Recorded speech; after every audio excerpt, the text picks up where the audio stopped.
கிறிஸ்து இயேசுக்குள் பிரியமானது உங்களை ஆண்டவராகிய இயேசு கிறிஸ்துவினாலே சோதனைகளை நாம் கவர்காலத்தை அனுசரித்து இந்த கவர்காலமானது நம்மை நாமே சோதித்தது நம்மிடத்தில் உள்ள தீய குணங்களை வைத்து கடவுள் பக்கமாக நம்முடைய மனதை திருப்புகிற காலமாக இந்த காலத்தில் நாம் கிறிஸ்துவுக்குள்ளாக அந்த புதிய ஆற்றலை பெற்று நம் விசுவாசத்தில் கிருபையும் வளர்கிற காலமாக இன்றைக்கு ஆண்டவராகிய இயேசு கிறிஸ்து ஜப வாழ்வுக்குள்ளாக அழைக்கிறோம்.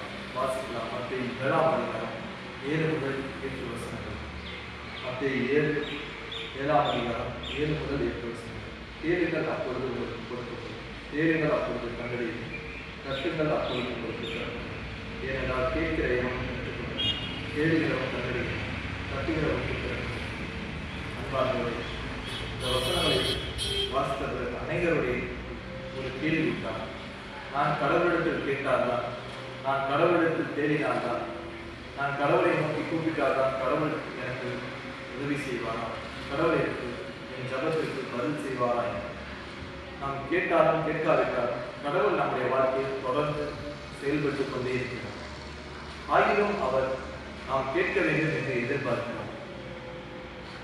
யோவான் 5ஆம் அதிகாரம் 6வது வசனங்களை நாம் பார்க்கும்போது 38 வருஷமாக வியாதியாக இருந்த மனிதனிடத்தில் ஆண்டவராகிய இயேசு கிறிஸ்து கேட்கிறார், நீ சுகம் பெற விரும்புகிறாயா? ஆண்டவராகிய இயேசு கிறிஸ்துவுக்கு அந்த மனிதனை அறிந்திருக்கிறார். அவன் வியாதியோடு இருக்கிறார். அவன் மீண்டுமாக சுகம் அடைந்து தன்னுடைய வீட்டிற்கு திரும்ப வேண்டும். ஆகிலும் அந்த மனிதனிடம் ஆண்டவராகிய இயேசு கிறிஸ்து எதிர்பார்க்கிறார். அவனுடைய ஆர்வத்தையும் அவனுடைய விருப்பத்தையும் அவன் எதிர்பார்க்கிறார். இன்றைக்கு நம்மிடத்திலும் கடவுள் அதைத்தான் எதிர்பார்க்கிறார். எப்படி பிள்ளை தந்தையிடம் கேட்டு பெற்றுக்கொள்ள வேண்டும் என்று ஒவ்வொரு தந்தையும் எதிர்பார்ப்பது போல நம்முடைய பரமபிதா நாம் அவரிடத்தில் கேட்டு நாம் பெற்றுக்கொள்ள வேண்டும் என்று அவர் எதிர்பார்க்கிறார். அன்பார்ந்ததை நாம் கேட்க வேண்டியது மிகவும் அவசியமாக. நாம் கேட்கும்போது நம்முடைய விருப்பத்தையும் ஆர்வத்தையும் நாம் வெளிப்படுத்துவதாக நாம் இருக்கிறோம். முதலாவது நாம் கேட்க வேண்டும். கேட்கும்போது எப்படியாக நாம் கேட்க வேண்டும் என்றால் கடவுளுடைய வார்த்தையின் வழியாக கேட்க வேண்டும். சங்கீதம் 28:1 நாம் பார்க்கும்போது சங்கீதக்காரனாய் தாவீது சொல்கிறார், என் உபதேசத்தை கேளுங்கள், என் வாய் வசனங்களுக்கு செவி கொடுங்கள். அன்பார்ந்தே நாம் கடவுளுடைய வார்த்தையை கேட்டு அதன் வழியாய் நாம் கடவுளுக்கு நாம் கேட்பது அவசியமானது. யோவான் அதுதான் நாம் பார்க்கலாம். நீங்கள் என்னிடம் என் வார்த்தை உங்களில் நிலைத்திருந்தால் நீங்கள் கேட்டுக்கொள்வது எதுவோ அது உங்களுக்கு செய்யும். நாம் கடவுளுடைய வார்த்தையின் வழியாய் நாம் கேட்கிறோம். நாம் கேட்கும்போது நம்மிடத்தில் உள்ள அந்த தாழ்மை வெளிப்படுகிறது.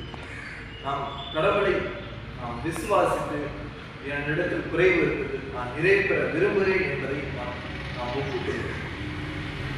யோனாவின் மூலமாக நினைவே மக்களுக்கு கடவுளுடைய வார்த்தை உண்டான போது அவர்கள் கடவுளை நம்பி விசுவாசித்து கடவுளுக்கு தன்னுடைய மனதை திருப்பி தன்னுடைய பாவங்களுக்காக கடவுளுக்கு மன்னிப்பையும் கிருபையும் சகாயத்தையும் வேண்டிக் கொண்டார்கள். அன்பார்ந்தவர்களே, கடவுள் அந்த அவருடைய வேண்டுதலை அவர்கள் கேட்டு அவர்களுக்கு பதில். இன்றைக்கு கூட நாம் கடவுளத்தில் நாம் கேட்கும்போது கடவுள் நமக்கு பதில் கொடுக்கிற கடவுளாய் இருக்கிறார். அது மட்டுமல்ல, சங்கீதக்காரனாய் தாவீது சங்கீதம் 51:10 நாம் பார்க்கும்போது சுத்த இருதயத்தை எங்களை நிலைவரமான ஆவியை எங்களை திருப்பி என்று கடவுளுக்கு கேட்கிறார்.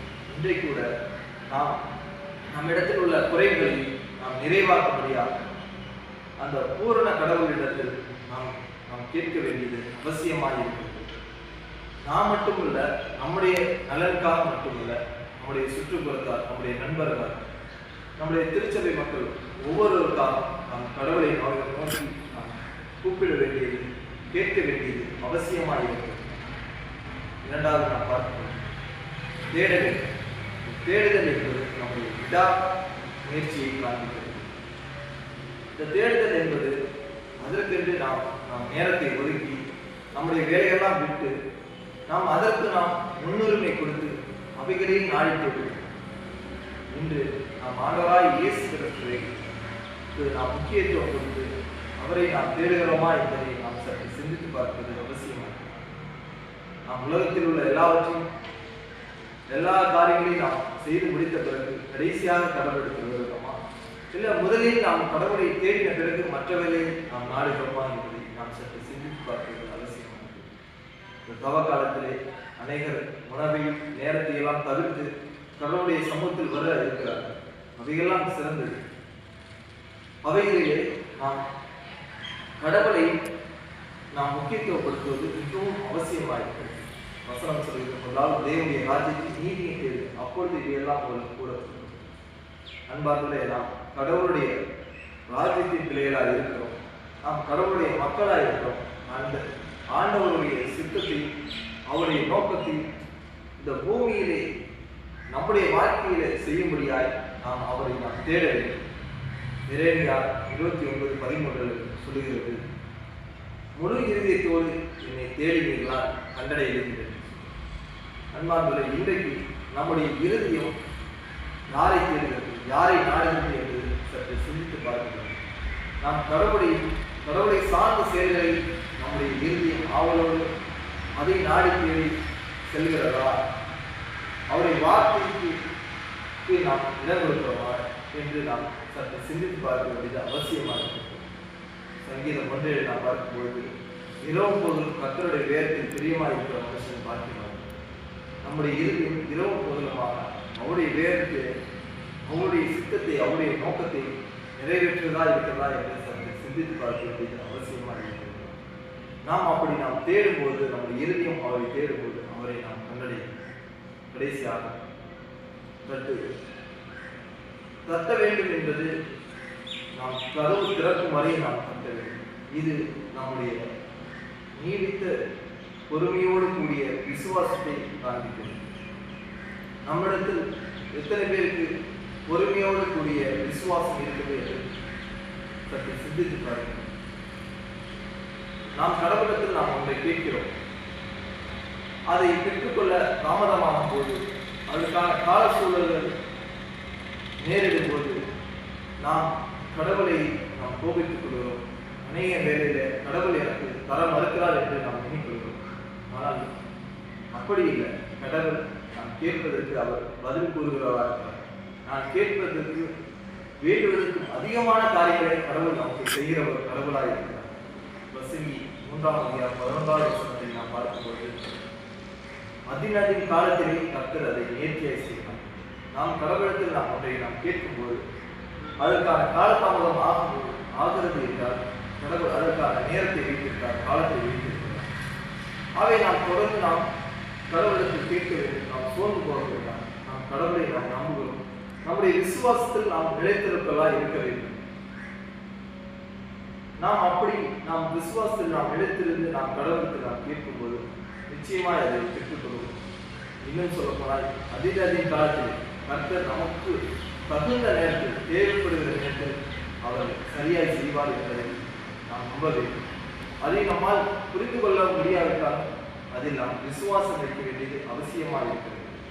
லூக்கா 18:1-7 நாம் பார்க்கும்போது, இயேசு சோர்ந்து போகாமல் ஜெபம் பண்ணும்படி ஒரு உவமையை சொல்கிறார். விதவை தனக்கு நியாயம் வழங்கும்படி அந்த நியாயாதிபதியிடம் தொடர்ந்து வேண்டிக் கொள்கிறார். அந்த மனிதனோ கடவுளுக்கு பயப்படாதவன், மனிதனுக்கு மதியாத மனுஷனையாக இருக்கிறார். அப்படி இருந்தும் கூட அந்த விதவை வேண்டிக் கொள்கிறாள் என்பது நிமித்தமாக அவளுக்காக உதவி செய்யும்போது நம்முடைய கடவுள், நம்முடைய பிதா நம் மீது எவ்வளவு அன்புள்ளவராய் அக்கறையுள்ளவராக இருக்கிறார். நாம் கேட்கும்போது கடவுள் நிச்சயமாய் தருவார் என்பதை நாம் அதாவது நாம் நம்ப வேண்டும். அப்படிப்பட்ட ஒரு விசுவாசத்தோடு நாம் தொடர்ந்து நாம் அவரிடத்தில் நாம் கேட்கும்போது நிச்சயமாய் பெற்றுக்கொள்வோம். அன்பார்ந்தவரே, யோவான் 14 சொல்லுகிறது, நீங்கள் என் நாமத்தினாலே நீங்கள் இதுவரையும் கேட்கவில்லை, நீங்கள் கேளுங்கள், உங்கள் சந்தோஷம் நிறைவாகும்படி பெற்றுக்கொள்வீர்கள். அன்பார்ந்தவரே, நாம் இந்த காலத்தில் நாம் கடவுளை நோக்கி நாம் கேட்போம். நம்மிடத்தில் சுத்த இருதயத்தை உண்டாக்கும்படியாக கேட்போம்.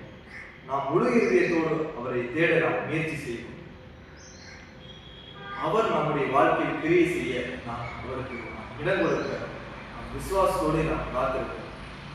கடவுள் தாமே இந்த வார்த்தையை கொண்டு உங்களையும் ஆசீர்வதித்து வழிநடத்தி காப்பார்கள். நாமே அவர் கண்களை மூடி ஜெபம் செய்வோம். அன்பு இறக்கமுள்ள கடவுளே, கர்த்தாவே, எங்களை முழுமையாக உடைய சமூகத்தில் நாங்கள் அர்ப்பணிக்கிறோம். எங்களது குறைகளை நிறைவாக்குற கடவுள் என்பதை நாங்கள் விசுவாசிக்கிறோம். ஆகவே உங்களுடைய சமூகத்தில் நாங்கள் கேட்கிறோம். எங்களது குறைகள் நீங்கியாக நிறைவான நன்மையை நாங்கள் பெற்றுக்கொள்ள உதவி செய்வோம். புதிய ஆற்றலும் புதிய பலனையும் பெற்றுக்கொள்ள உதவி செய்வோம். தொடர்ந்து ஆண்டவரை பரிசுத்தாவே உங்களுடைய வாழ்வில் செயல்பட நான் கேட்கிறேன். தொடர்ந்து எங்களை உங்களுடைய சமூகத்தில் நீரே வேண்டிக் கொள்கிறேன்.